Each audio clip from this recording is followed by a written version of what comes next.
Last December, the world took time to say goodbye to Nelson Mandela. Next on Global Perspectives, we'll talk to an American man who called Mandela friend.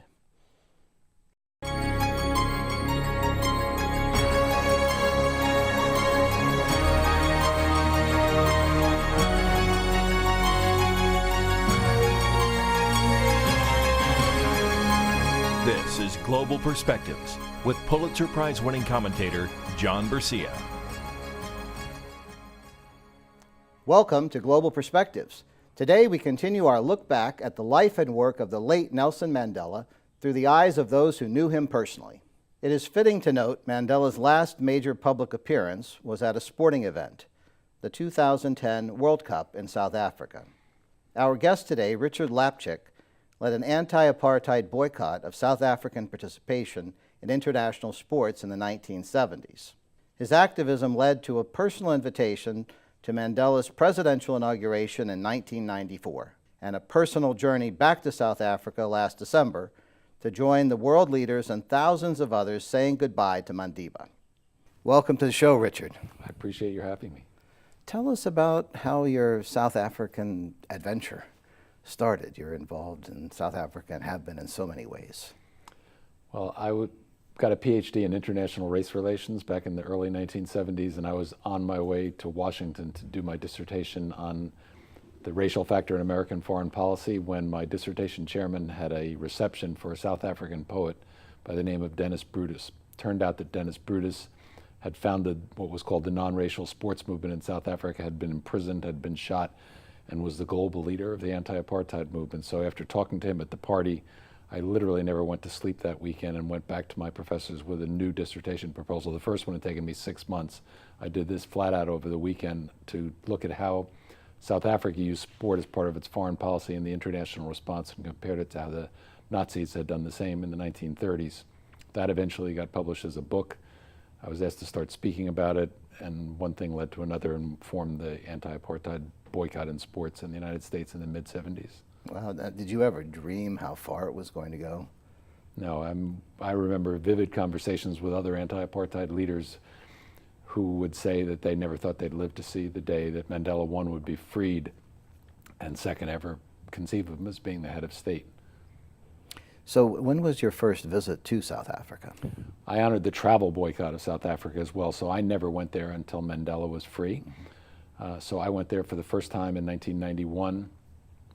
Mandela asked us to bring a program that we had started in the United States using sport to teach conflict resolution skills. So I asked David Stern, the commissioner of the NBA, and the head of the Players Association, if they would partner with us. So on the trip to inaugurate this program in South Africa, we had David Stern, the commissioner, Charlie Grantham, the head of the Players Association, Dikembe Mutombo, Alonzo Mourning, and Patrick Ewing were the players. Wes Unseld and Lenny Wilkins were the coaches. Those were three all-pro players in this era, literally towering figures. They were all around 7 feet tall. And we arrived, and it was a country where black people played soccer, white people played cricket and rugby. Nobody played basketball. And our vision was that basketball could become the first integrated sport in South Africa, which it has now become. What were the main challenges in having that happen? Well, there were no courts in South Africa. Right. Would be a pretty big first challenge. So the NBA helped finance the building of quite a few courts in Soweto and other townships in South Africa. Trying to get people to understand the game was a challenge, but we weren't just teaching them basketball skills, we were teaching them conflict resolution skills, and it was an attempt to bridge that gap between Africans and white South Africans at a time that everybody was excited about what was about to happen with Mandela becoming president, but there was still massive conflict with thousands of people being killed in the streets in the conflict between Chief Buthelezi and the African National Congress, which of course Mandela represented. And we actually went there in the midst of that warfare, and I would give full credit to David Stern for taking that risk, because it was definitely a risk. Of course, that we had maximum security around us the whole time, and the risk was minimal to us. But it was still, for most Americans to think, okay, I'm going to go to South Africa to do something at that period of time. Mm-hmm. It took some standing up for justice on the part of the NBA. Describe to us the moment when you first met Mandela. What was that like? I first met Mandela in Boston when he came to the United States, and I was in a line of people meeting him, and I said, "Mr. Mandela, my name is Richard," and he grasped both hands and said, Richard, I know what you've been doing these past years, and I'm very grateful." And either somebody had briefed him really well of who was in the line, or he actually knew it, but it made me feel obviously very special just to meet him, let alone that he knew something about the work that I had done. And what were your thoughts when you met the legend? It was, awe-inspiring. To be around him in any context is awe-inspiring. He and Muhammad Ali are the two people that I've known well who would stop a crowd in their tracks. And people are pretty much speechless around him, and then he makes you feel comfortable. We went to dinner with him and my wife and daughter one time, and our daughter was then 2 years old and was sound asleep. And Mandela said, and again, what do you say at that point? Mandela said, "Finally somebody who doesn't care if they meet me or not," and just broke the ice for my wife and I to just start up a normal conversation with him. What did you talk about? Well, it was in the context of the NBA being there, so we talked about the players who were there. We talked about the sports boycott and the power and effectiveness that it had, how much he followed it from inside Robben Island, and how much it meant to the prisoners, because it was there.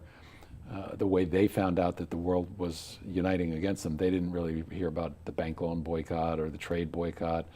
They heard about the sports boycott because it's a sports-mad country. And on Robben Island itself, they formed a soccer league among the prisoners, which kept them, one, in shape, and two, kept their minds moving fast. They had a tremendous organization. There's been a book and a film made about it, because these were the people who were going to come out and be leaders of the ANC and therefore leaders of the government once they came into power. So they used the organization of the soccer matches and the league as a way to train themselves in that type of structure. Tell us about the presidential inauguration. You were one of a handful of people who were personally invited. Did you sit in a special section? Did you get any other kind of special treatment? And what was it like just being there? Well, I was staying in Johannesburg. The inauguration was in Pretoria, on the same steps where he lay in state in December at the Union buildings, and a few blocks from where he was sent to prison at the palace, what they called the Palace of Justice in Pretoria. I mean, a lot of people obviously call it the Palace of Injustice, because that's mainly what was being doled out for those decades. But driving from Johannesburg to Pretoria and seeing all the military hardware along the way along the highway, and knowing that had been used to oppress the South African people for so many generations, and now was going to be turned over to a man of peace, and then to see him actually be sworn in, it showed me as an activist all my life that anything and everything is possible. That you can say that this seems like an impossible thing to move, and somebody would have said that lots of times while he was in prison for 27 years. And now being sworn in as president, and the specialness, in addition to what I just described, for me was that after it was over, the president decided he wasn't going to go to any of the diplomatic parties which were being held all over Pretoria, but instead he got in a helicopter and went back to Johannesburg to watch a Zambia-South African soccer match. And I was lucky enough that he asked me to sit in the box with him. Wow. So I said, "Mr. Mandela," and I was pretty sure I knew what the answer to this would be, but I wanted to be able to retell what the answer would be. I said, "Mr. Mandela, why did you come here with all those parties being held in your honor in Pretoria?" And he said, "I wanted my people to understand how much I appreciate the sacrifices our athletes made during the sports boycott. I would not be president today if they hadn't made those sacrifices." For me, as somebody who's spent most of my adult life trying to use the power of sport to bring about positive social change, that was the ultimate power of sports story. We were in the same stadium where a year later the Rugby World Cup was about to be held, and I don't have any doubt that he was thinking about how he was going to use that Rugby World Cup to bring South Africans together. And of course there was a book written about it, and the movie Invictus was based on that Rugby World Cup and exactly what Mandela did a year later.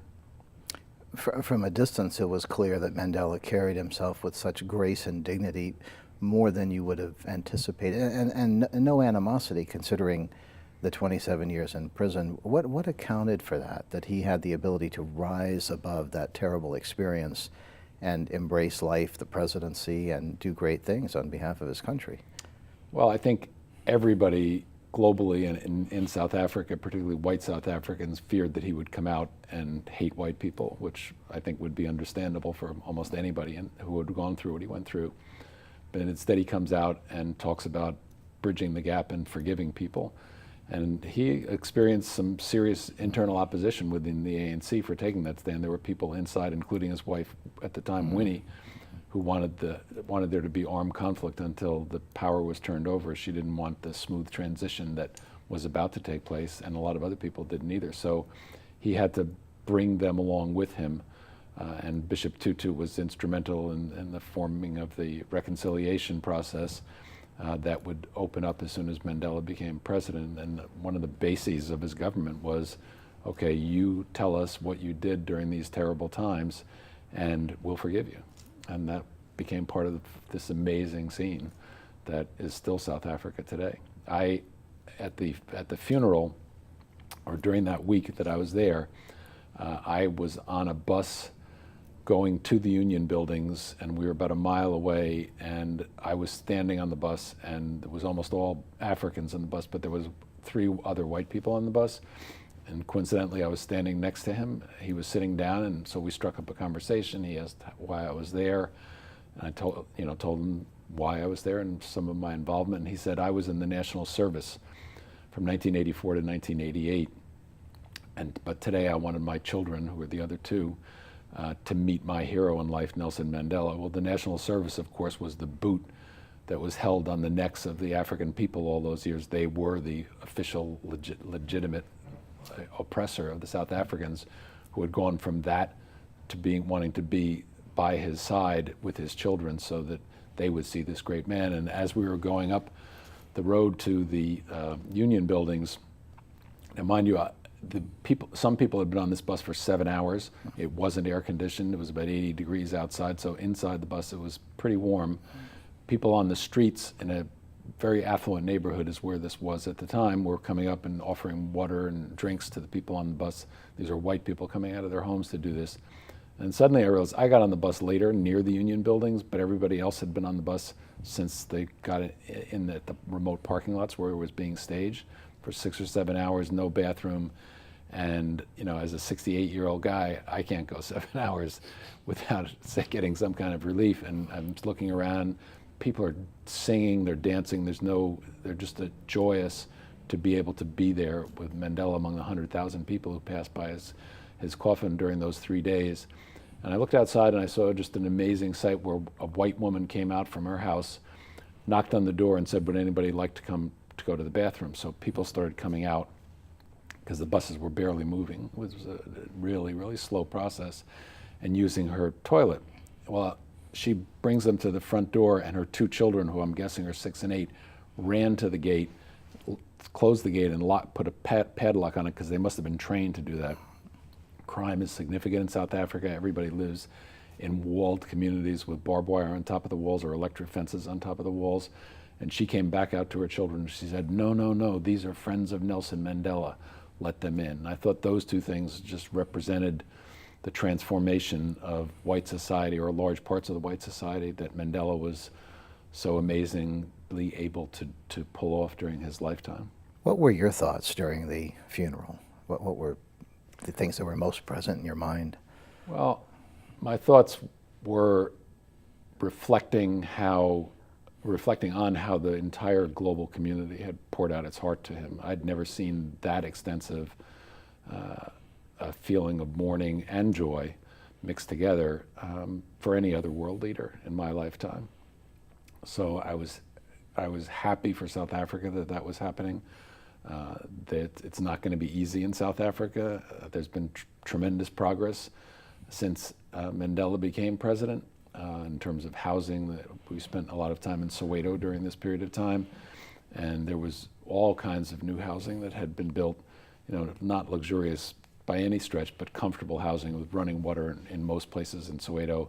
There are still pockets where that's not the case. There's an area of Soweto called Kliptown, and I had gone to Kliptown in 2009 with the NBA when they built a community facility in this incredibly impoverished section of Soweto, and went back actually while I was there, and exactly like it was when we were there in 2009. There's running sewage in the streets. The houses they haven't been touched. They're still made out of tin and some cases cardboard. But the spirit of the people is amazing. And I spent a lot of time there with a group of young people at that community center that the NBA had built 5 years previously. And their reverence for Mandela and knowledge of history of Mandela.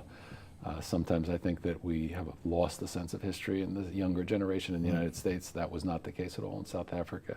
This was somebody, they knew what his life was about, they knew what he stood for, and I think they're going to be, the future leaders of South Africa, and that made me optimistic.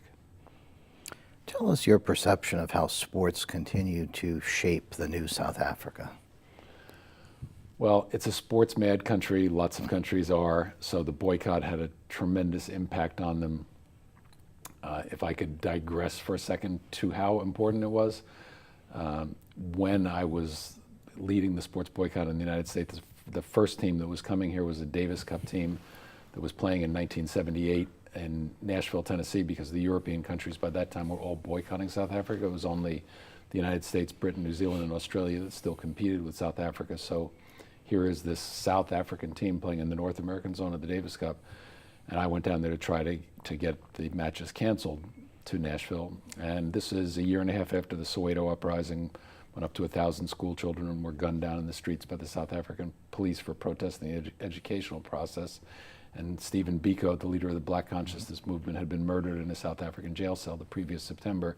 So finally, South Africa was being portrayed for what it was in the American press. I mean, for decades, part of the frustration of being in the anti-apartheid movement was so often portrayed as democratic, Christian, anti-communist, pro-West, instead of the most racist system of government on the face of the earth in the second half of the 20th century, which it actually was. So I went down there, and the last thing I was asked to do, or last thing I did in Nashville, the African governments had asked me to announce that they would boycott the Los Angeles Olympic Games in 1984 if this team was allowed to come. So we held a press conference before I addressed the student body at Vanderbilt, and all three networks were there covering it. And NBC was led by Dick Schaap, who was a commentator for them at that particular time. And after we had the press conference, before I spoke to the students, he called me over and he had a remote back to the studio that the financial backers of the Davis Cup had pulled out. It looked like the matches were going to be canceled. So when I flew home to Virginia that night, I thought maybe for the first time in my life I had really done something worthwhile. Next night I'm working late in my office, which was in the school's library. The library closed at 10:30. At 10:45 there was a knock on the door. I assumed it was the campus security who, if I had worked late and they saw a light on, would routinely check. Instead, when I opened the door, it was two men wearing stocking masks who proceeded to cause liver damage, kidney damage, a hernia, concussion, and carve the N-word in my stomach with a pair of office scissors. I did not expect that as an outcome, to say the least, although I knew it was a possibility, but that's how important stopping the sports boycott was to South Africa. It turned out that the Grand Wizard of the Virginia Klan, which is where I was at the time, was welcomed as a guest of state 5 weeks after the attack, and it appeared to be the South Africans working with the American Klan to get these protests squashed. Did it ever occur to you that you might be taking too many risks and that you should pull back, or did that reinvigorate you? Well, it was crushing for a time, but that night in the hospital, something happened that made me want to stay in it if I was able to. And I think I never went to sleep that night. I was awake the entire night, and I think the nurses who were in the hallway assumed I was asleep, and I heard them talking, and I'm guessing about 4 a.m, 3 nurses walked into the room and one by one kissed my hand, and I realized there were 3 African Americans, and when they went back outside, I heard one say to the other 2, I didn't think white people cared. And I knew a lot of white people that I grew up with who cared, that I was just placed in an historical set of circumstances that put me in this moment in time, and I felt that it was going to be important for me to continue doing what I was doing because of that and other things that related to the work itself. Now, this wasn't your only dangerous moment. You had other... No, in 1981, by that time I was living in New York City. I was working at the United Nations for the Special Committee Against Apartheid, And the next South African team was coming. It was a rugby team on its way to New Zealand, where rugby is a much more popular sport, but they were going to play 3 matches in the United States. We decided we'd try to get them canceled. So we formed a coalition. We met at the Church Center for the United Nations across the street from the UN building every Thursday night. So anybody who wanted to follow my movements would know that I was there, because I was the chair of the organization. Came back to our apartment on the Upper West Side, and we had bought a house in Woodstock, New York, as a kind of weekend getaway, and my family was spending the summer up there. And when I got back to the apartment, I was going to drive the next day to Woodstock, but the family came there to surprise me, and they were frantically running about the lobby. Somebody had broken into the apartment and gone through all of my stuff, hadn't touched any of their stuff, took the manuscript of a book I was writing about this particular period in my life. And the New York City police came and told my family to go back up to Woodstock. So the next day they got in a car that ironically I had just purchased from a colleague at the United Nations that night, and driving up to Woodstock at 10:30 in the morning, I got a call from my wife. I went back to the United Nations to work, but this time under heavy armed guard. And the call was, we're okay, and somebody had turned out had tampered with the engine on the streets of New York the night before, and the car's engine seized up. And because there was not much traffic at that particular time, was able to be brought safely to the side of the road. But that was a really frightening thing for me, to think that my children could be at risk because of what I was doing. Did you ever come dangerously close to something much worse, or were you able to avoid the worst situations by luck, by other means? I mean, I never felt that my life was threatened. I think that the people who attacked me in the office were trying to make me be quiet and scare me. I think that all the injuries that I had were internal. They would be covered by clothing, so I think that they thought, that they would just frighten me into stopping. I don't think they probably meant to go quite as far as they did, because then I had to be hospitalized, and obviously it would become a news story. But I never at any moment thought my life was threatened. So what is next for you in South Africa? Do you anticipate going back in the sports arena or in some other environment? Well, is there another project that you have in mind? As a result of bringing the NBA there in 1993 and again in 1994, David Stern liked what he saw so much and wanted the game to be a global game. So he created something in the year as the millennium turned, called Basketball Without Borders, which now goes to South Africa every year. They go somewhere in the Eastern Europe and somewhere in Asia every year. And so I'm likely to go back with them and the players it's going to be the first week of August this summer.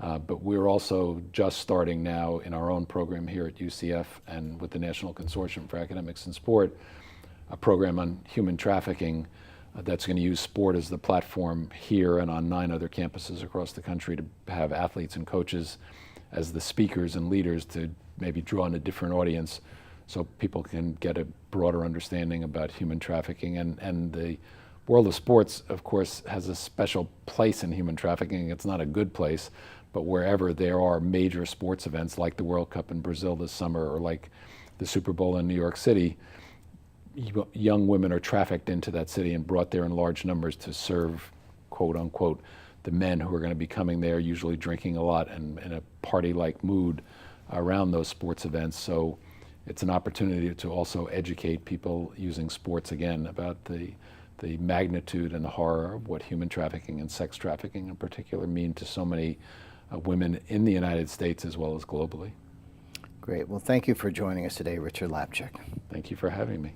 And thank you. For Global Perspectives, I'm John Bercia, and we'll see you next time.